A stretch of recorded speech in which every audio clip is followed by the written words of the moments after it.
Hi friends, welcome to my channel.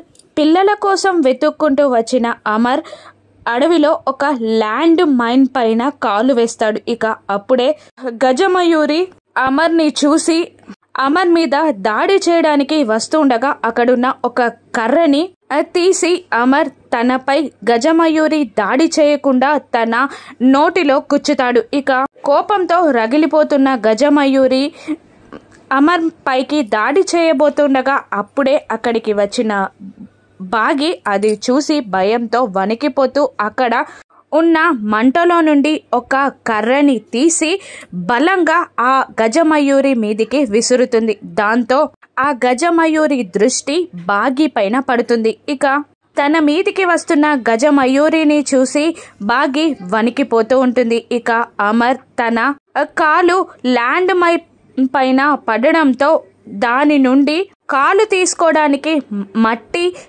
తీస్తూనే Missamma పారిపో పారిపో మిస్సమ్మ అని అరుస్తూ ఉంటాడు అమర్. ఇక అక్కడ ఉన్న మరో మండుతున్న కర్రతో బాగి గజమయూరి పైన దాడి చేస్తూ గజమయూరిని భయపెట్టడానికి ట్రై చేస్తూ వెనక్కి అడుగులు వేస్తూ ఉంటుంది బాగి. మిస్సమ్మ పారిపో పారిపో అని అంటూ తన కాలుని తీయడానికి ట్రై చేస్తూ ఉంటాడు అమర్. ఇక వెనక్కి అడుగులు వేస్తున్న ఆ బాగికి వెనకాల పెద్ద లోయ కనబడుతుంది. లోయలో మంటలు ఎగిసి పడుతూ ఉంటాయి. ముందున్న గజమయూరిని వెనకాలన్న మంటని చూసి ఈ బాగి భయంతో వణికిపోతూ ఉంటుంది. స్లిప్ అయి కింద పడిపోతూ ఉంటుంది బాగి. ఇప్పుడు అమర్ని బాగిని ఆరు ఏ విధంగా కాపాడనుందో, తనకి వచ్చిన స్పర్శ శక్తితో బాగిని ఆరు కాపాడుతుందో రాను ఎపిసోడ్స్ లో చూద్దాం. Thank you for watching.